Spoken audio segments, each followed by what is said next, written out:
네, 뭐 예전 격언 중에 이런 게 생각이 납니다. 네. 모든 저 나라는 네. 그 나라의 국민 수준에 맞는 지도자를 갖는다 이런 얘기가 있거든요. 네. 네, 시청자 수준이 진행자 수준이다 이렇게 보시면 어떨까 싶습니다. 딱 하나 아쉬운 게 3%에서 진행자 수준이라고 하시길래 네. 그 말씀을 좀 드립니다. 네.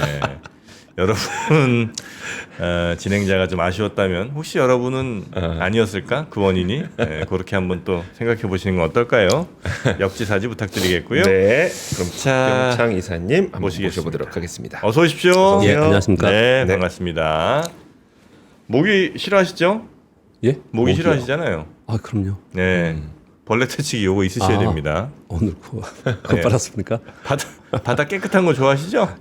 예, 요 로봇 청소기 꼭 필요합니다. 예. 네. 자, 그러면 마켓 인사이드 네. 본격적으로 시작하도록 하겠습니다. 우리 박병창 이사님과 함께 어제 미국 시장부터 볼까요? 예, 미국 시장이 이틀 연속 다시 상승을 했습니다. 다우 0.6, 나스닥 1%, S&P 500 0.58% 상승했는데요. 좀 아쉬운 부분도 있습니다. 장 후반에 막판에 좀 상승폭을 좀 줄였습니다. 0.57% 상승 시작했는데요. S&P 500 기준으로 항상 말씀드리는 겁니다. 장중에 1.58%까지 상승했었습니다. 미국과 영국의 무역 합의 소식이 전해지면서 기대감이 있는 거죠. 근데 그런 것으로 인해서 이제 상승을 했는데 장 후반에 상승폭을 축소했습니다. 근데 제 생각에는 이 부분은 이제 이런 것 같아요. 트럼프 대통령이 미영 간 무역 합의를 발표했는데요. 첫 번째, 세부 사항은 수개월 동안의 협상을 계속할 것이다. 네. 그러니까 합의에 대한 전체적인 큰 틀은 얘기를 했는데 합의했다 얘기했는 해놓고 세부 사항은 수개월 동안 있을 것이다 이렇게 얘기를 하고 있고요. 철강과 알루미늄은 뭐 0%로 면세한다고 했는데 최저 관세는 10%를 그냥 유지하겠다라고 얘기를 하고 있고요. 그리고 영국 자동차에 대해서 27.5%에서 10만 대까지 10%그 이상은 기존의 관세이고요. 그리고 또 영국이 미국산을 수입할 때는 미국산 농기계와 농수산물의 관세를 대폭 인하하고 그리고 보잉의 항공기를 좀 많이 사주기로 뭐 이렇게 했거든요. 네. 저는 개인적으로 이렇게 이걸 볼 때 영국이 뭘 이뤄낸 거예요? 뭘 한 거지? 미국은 얻어낸 게 좀 있는 것 같은데. 영국은 이렇게 하면 영국은 미국이 영국에 대해서 무역 흑자입니다. 네. 무역 흑자 국가예요. 영국이 아니, 미국이 영국에 대해서 흑자다. 네, 미국 흑자 국가입니다. 그러니까 뭐 협상하기 작년에 좋겠지. 120억 달러인가? 네. 흑자 국가예요. 그리고 미국과 영국의 관계라는 거는 좀 난다르잖아요. 다른 네. 국가하고도 다르지 않습니까? 예. 그런데 만약에 그 정도라면은 미국과 영국은 그냥 무관세로 FTA 되는 거 아니에요?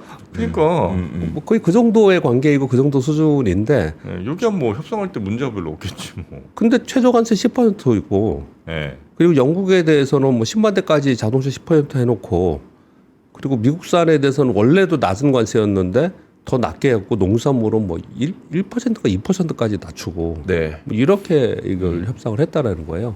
그래서 미국 입장에서 좀 자랑할 만한 건지 모르겠지만 네. 뭐 아주 특별하게 뭐가 더 있는 그런 내용이 나온 건 아니고요. 그리고 제가 영국 국민의 입장이라면은 도대체 뭘 한 건지 뭐 미국이 뭐 계속 관세 협상 안 하면 더 강력하게 하겠다고 하니까 뭐 어떻든 했는지 모르겠지만은 내용 자체는 시장이 아주 임팩트 있게 뭐 이런 내용이 아니었던 거라고 생각이 들어요. 그래서 이제 그럼에도 불구하고 시장은 상승을 했지 않습니까? 네. 그 부분은 좀 상징적인 게 있지 않습니까? 임팩트가 없었다는 게 호재 아니에요? 그러니까 이게 우리는 관세라고 하는 게 뭔가 부정적 임팩트를 줄 줄 알았는데 특별한 거 임팩트가 없더라. 없었다는 게 네. 그런가요? 여쭤보는 거예요. 그렇게 볼 수 있. 아니 뭐 영국에 대해서는 기대감이 좀 있는 것 같은데 제가 좀 너무 길게 설명을 좀 하고 있는데 무슨 설명을 하려고 하냐면요. 이 내용 자체 때문에 시장이 이렇게 뭐 상승했다 뭐 환호했다 이런 부분보다는 이제 관세 발표를 해놓고 첫 번째 합의 발표를 한 거라는 상징적인 의미와 그리고 이번 주 내일 이제 중국하고 뭐 협의하고 뭐 이런 거 있지 않습니까? 네. 그러니까 이제 그런 부분에 있어서 지금 이제 무역 합의 발표를 영국하고 첫 번째 하면서 점차로 이제 해나가지 않겠냐라는 그런 시장의 기대감. 네. 뭐 이런 게 아닌가라는 생각이 들어요. 그래서 장중에 상승을 했지만 장 후반에 빠진 거는 그런 이유가 아닌가. 뭐 그런 생각을 저는 해봅니다. 그래서 아주 특이하게 뭐 있었던 그런 부분은 좀 아니고요. 그냥 다만 시장은 긍정적으로 인식을 했습니다. 지금 보시면 유가가 60달러까지 올라왔고요. 달러인더스가 드디어 꽤 오랫동안 100 아래에 있었는데 100.4가 됐습니다. 그래서 원화와 위안화, 엔화는 좀 올라왔고요. 국제 수익률도 좀 올라왔습니다. 네. 10년 만기 국제 수익률이 4.38, 2년 만기가 3.8 이렇게 좀 올라왔거든요. 그래서 전체적으로 원래 있었던 그 좀 정상적인 흐름이었던 네. 그러니까 전체 흐름에서 장기적으로 정상적이라는 것은 아니고 네. 그 전에 있었던 자리로 좀 원위치 않은 그런 모양을 좀 보이고 주고 있고요.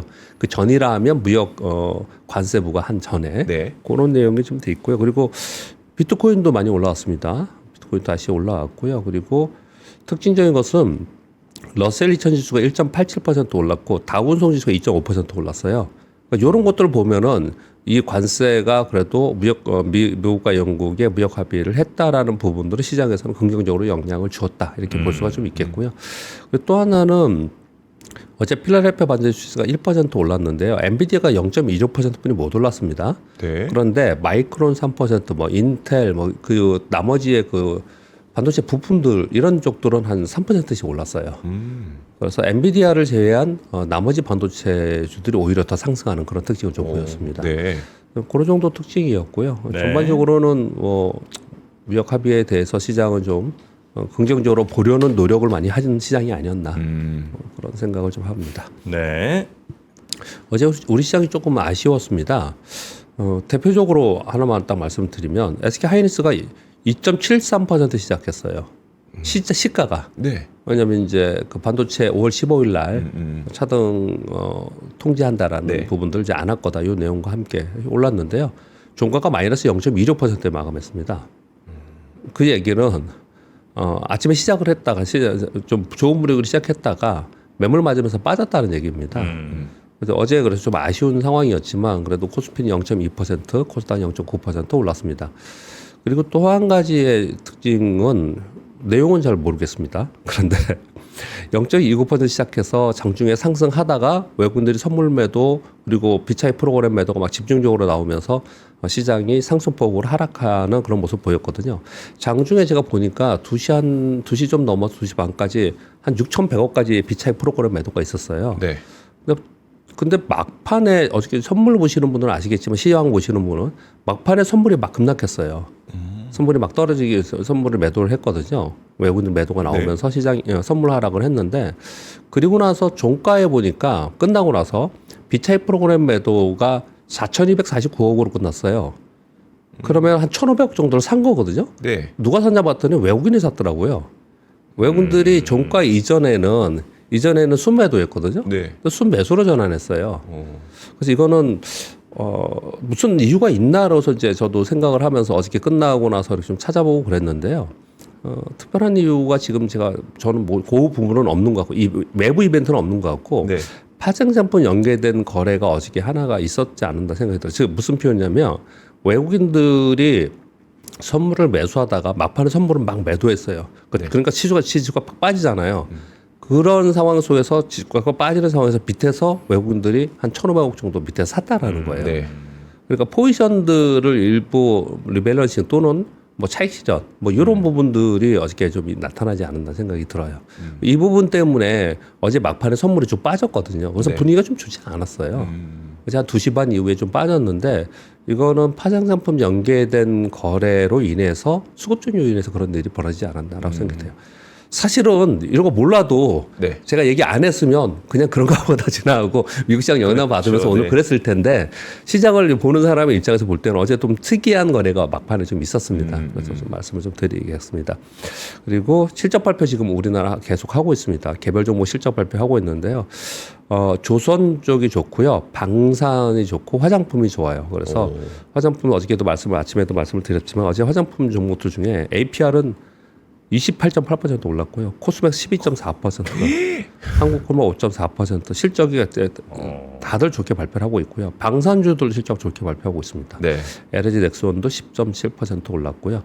그리고 지금 대선 정책주들 좀 나오고 있고요. 네. 그리고 그런 가운데 실적까지 좋은 기업들, 그런 기업들이 좀 오르고 있는데 CS 윈드 실적 발표를 했는데 생각보다 좋게 발표했습니다. 그래서 10% 급등하는 모습. CS 윈드요? 예. 아, 추억의 이름이네. 하나솔루션도 5.7% 올라서 하나솔루션. 지금 시장은 실적 발표에 따라서 섹터별 종목별로 차별화되면서 움직이는 그런 모습을 나타내고 있습니다. 근데 그 와중에도 이제 이런 게 있어요. 주식을 하시다 보면요. 내가 가진 종목이 실적이 좋아요. 네. 그래서 이제 요번에 기대를 좀 하고 그래서 요번 실적 좋으면 한 뭐 10% 올라가는 종목들도 있으니까 한번 그런 기대를 하면서 이제 기다렸단 말이에요. 그랬는데 실적 발표 진짜로 예상대로 좋게 발표했는데 별로 못 떠. 네. 또는 뭐 움직임 별로 없어. 그런 경우도 있거든요. 그런 경우는 어떤 경우에 그러냐면 물론 가이던스도 가이던스지만 섹터 자체가 안 좋은 데 있잖아요. 그 섹터가 안 좋으면 예를 들어서 2차 전지에 또는 네. 반도체의 섹터 자체가 좀 좋지 않은 상황 속에서 내가 가지고 있는 그 개별 기업의 실적이 굉장히 좋아. 그러면 섹터 분위기에 묻혀가지고 별로 못 가는 경우가 발생이 되고요. 그 섹터가 지금 좋은 상황에 있으면 실적이 조금만 좋아도 그냥 올라가는 네. 그런 차이점은 좀 있습니다. 네. 아무튼 전체적으로는 좀 어제 아쉬웠지만 개별 종목들의 실적 발표에서 등락이 이제 크게 나타났다. 그렇게 결론 짓겠습니다. 관세 뭐 굉장히 시끄러운데 이제 지나왔어요. FOMC 회의도 뭐 좀 지나왔고 그리고 주요 경기 지표들 좀 보자. 관세 발표하고 나서 어떤가 보자 했는데 의외로 좀 괜찮게 지나왔어요. 그러면 이런 거 다 지나온 시장에서 시장이 어떤 상황까지 됐냐면 이런 상황입니다. 지금 S&P 500이 일봉입니다. 요 횡선은 관세 발표하는 거예요. 네. 다 넘어왔고요. 다시 이제 여기까지 와 있는 상황인 거거든요. 저 위에가 이제 고점입니다. 추세적으로 고점을 돌파하면서 갈 수 있느냐 없느냐 이걸 지금 따지고 있는 상황이에요.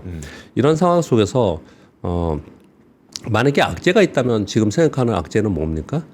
경기 침체로 갈까봐 걱정을 하는 거잖아요. 그러니까 네. 경기 지표가 부진하게 나오는 것, 이 부분이 이제 악재일 것이고요. 호재를 많이 기다린다면 어떤 거냐?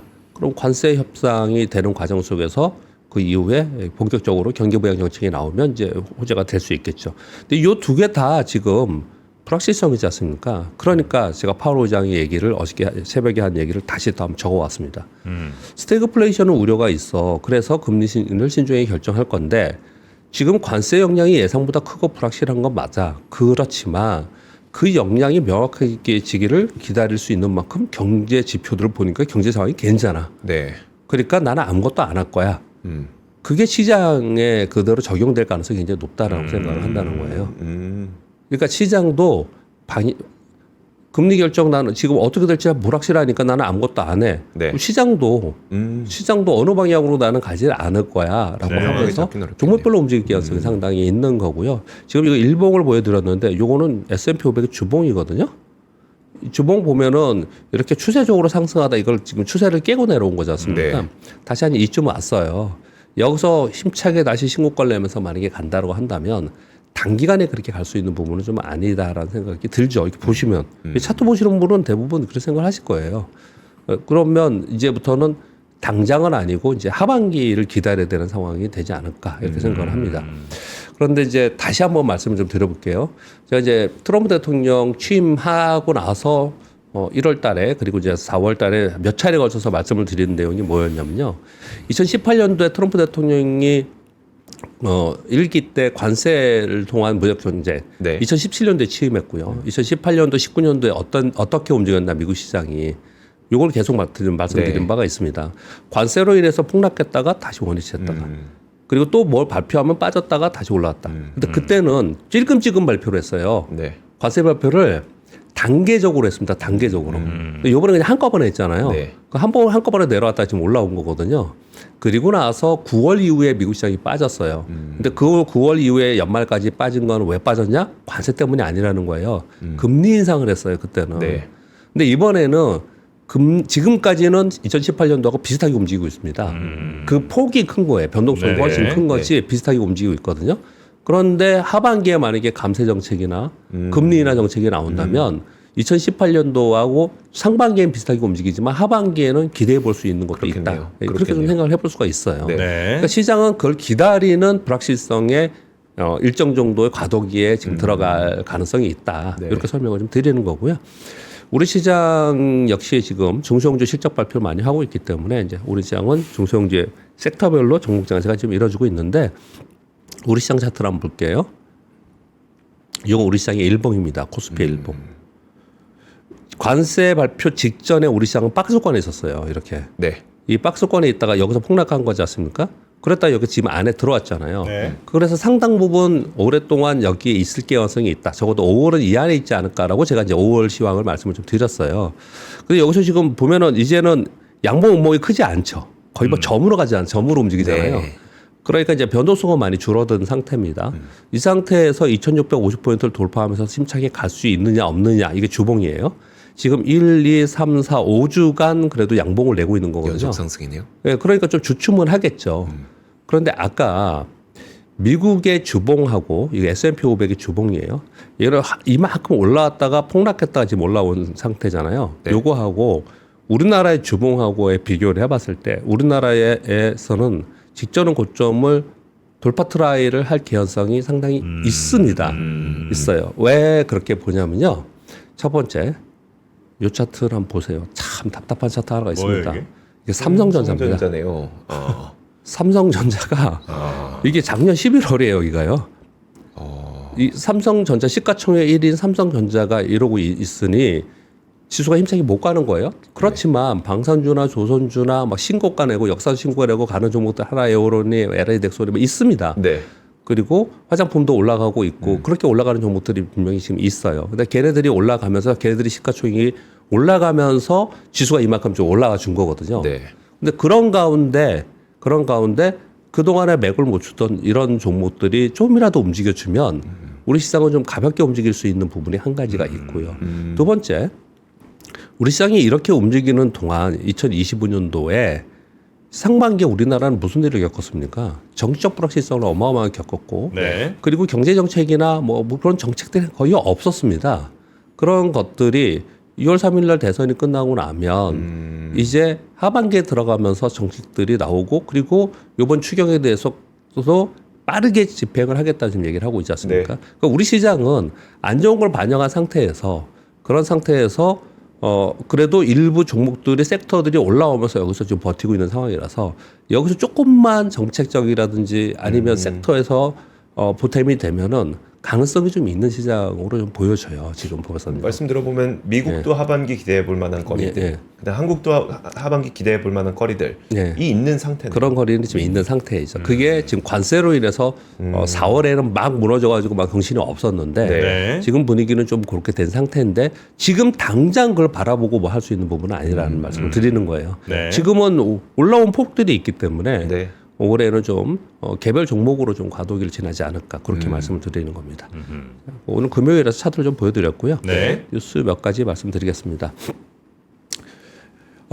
트럼프 대통령의 친환경, 신재생 에너지와 반하는 정책들에 가장 반기를 드는 주지사가 캘리포니아죠. 네.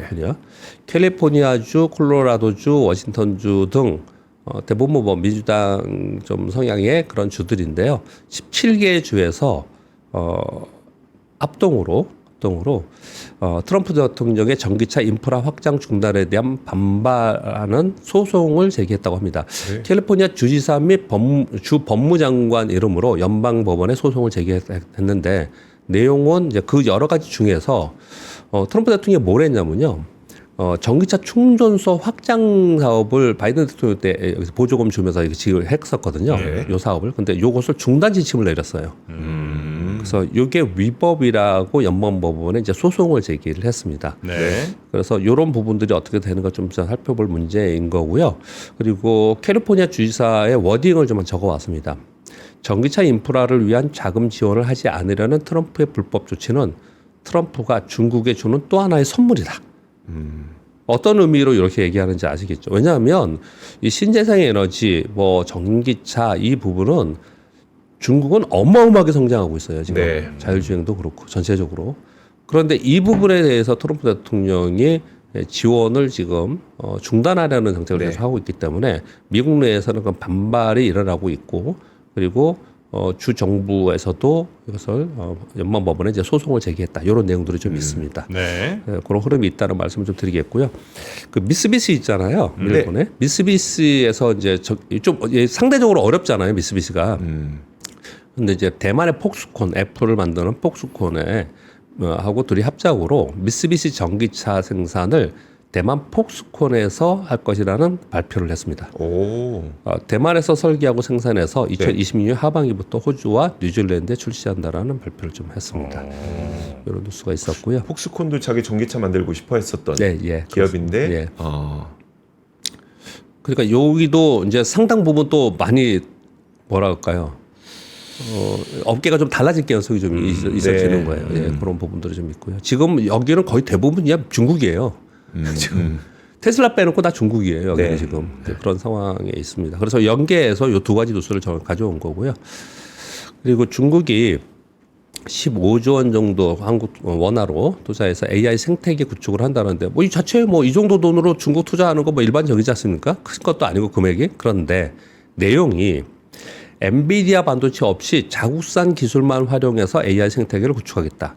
요번에 이 생태계 구축하는 그 플랫폼에는 중국 AI 기술 자립과 통제를 위해서 중국산 반도체와 운영체계 오픈소스 소프트웨어만 사용한다.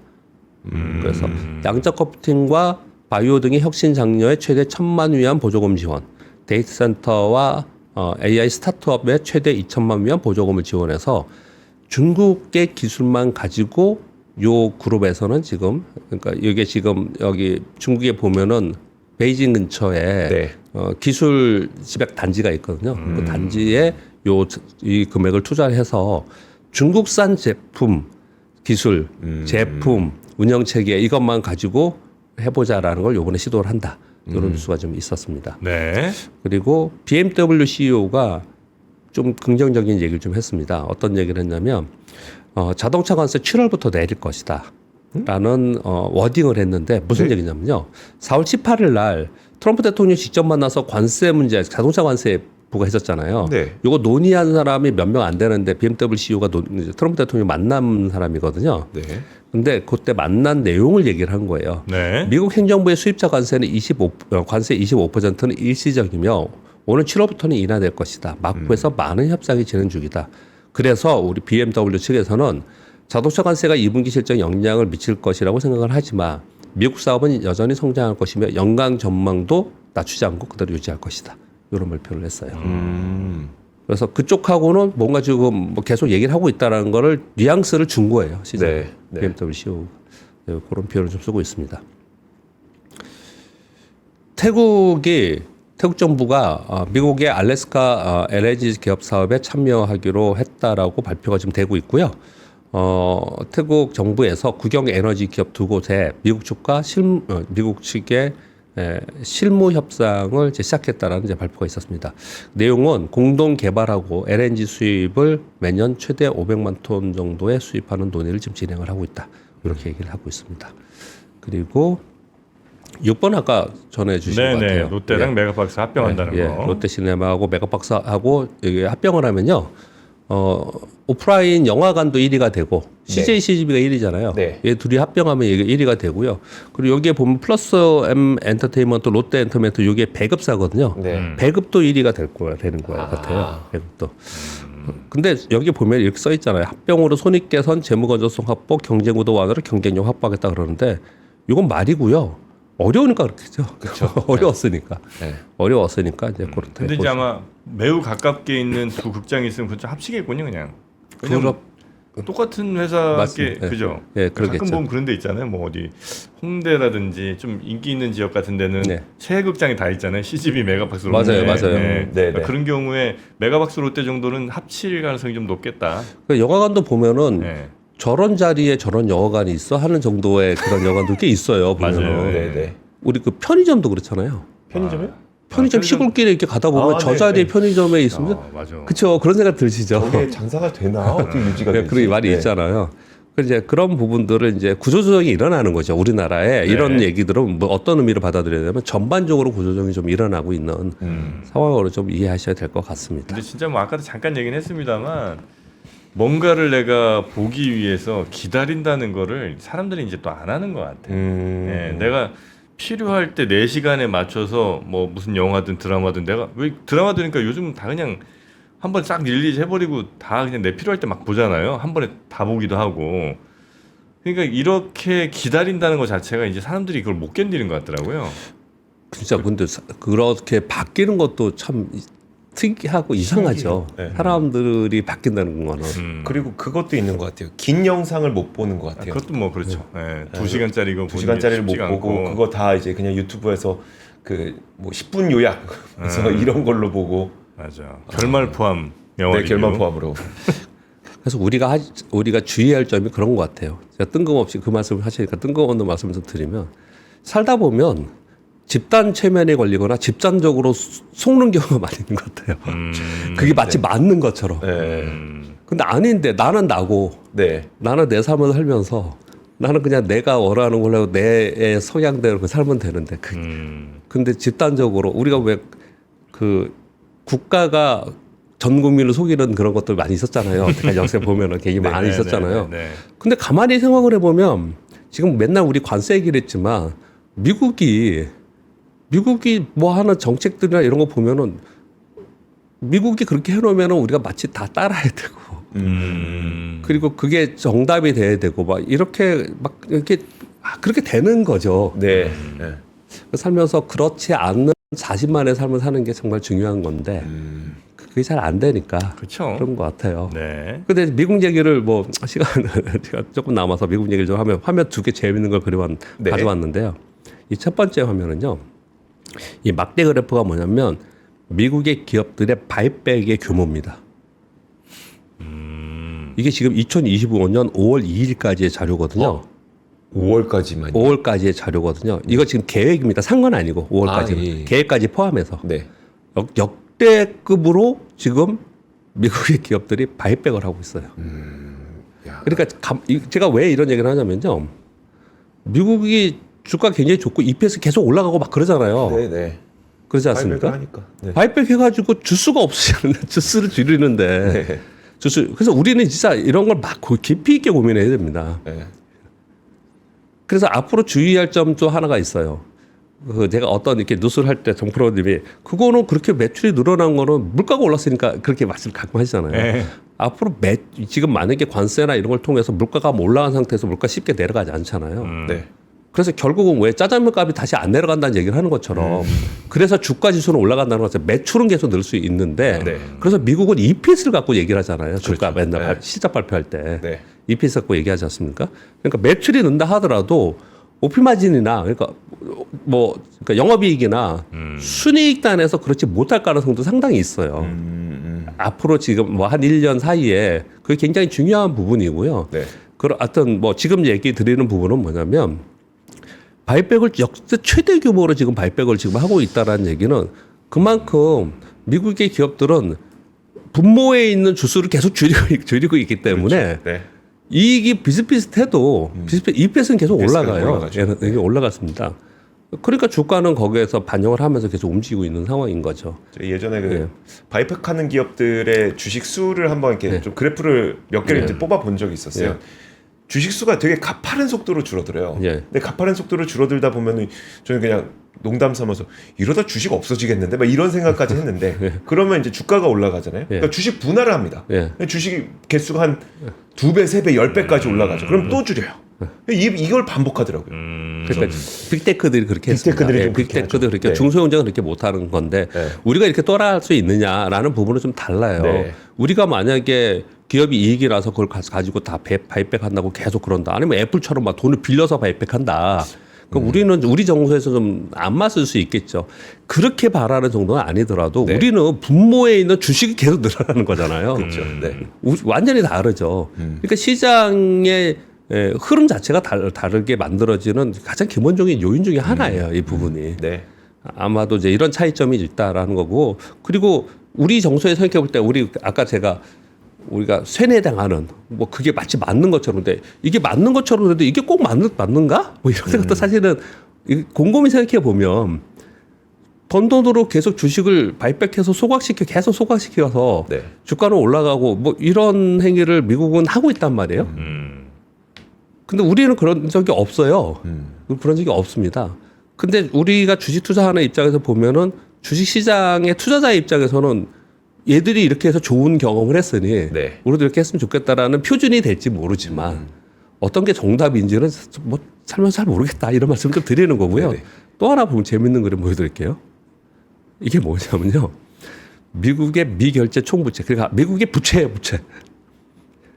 이 재무부에서 발표한 건데 이 1970년 물론 과거에 너무 긴 시간 하기 때문에 여기가 이제 가파르게 와 있는 건 하지만 네. 어떻든 간에 여기 보면은 중간에 2000년 바로 직전에 이때 와서 1조 달러가 된 거거든요. 지금은 36조 달러 정도 된 겁니다. 그래서 이 걱정을 되게 많이 하잖아요. 근데 우리 맨날 얘기하는 게 미국 걱정을 하지 말자. 뭐 부자들 걱정하지 말고 뭐 이런 얘기 하듯이 미국이 뭐 이렇게 부채가 많아서 걱정해. 그런 의미를 말씀드리는 게 아니고 미국은 이 많은 부채를 가지고 맨날 지들은 잘났대. 뭐 그리고 맨날 안 찍어내고 그런 거잖아요. 근데 우리는 그냥 그런 세상에 사는 거예요, 그냥. 근데 자기들이 뭐 걱정하는 사람들도 있긴. 이번에 워렌 버핏에서도 이런 걱정을 하잖아요. 네. 이거 우리 만약에 다른 나라가 이랬으면 그게 말이 됩니까 이게? 뭐 그런 생각이 들어서 이게 매우 흥미롭고 재밌는 그림이에요. 이 두 가지 그림이.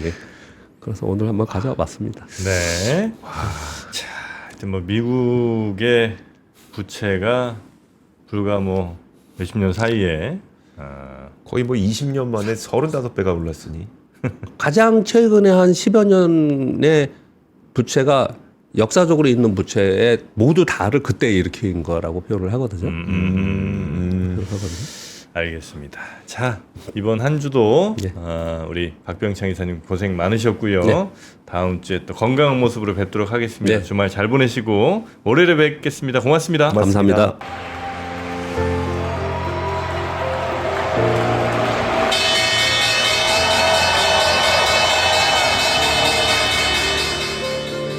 실리콘밸리 월스트리트 투어 in 샌프란시스코 앤 뉴욕. 더워지기 전 6월 가장 날씨 좋은 시기에 떠나보세요.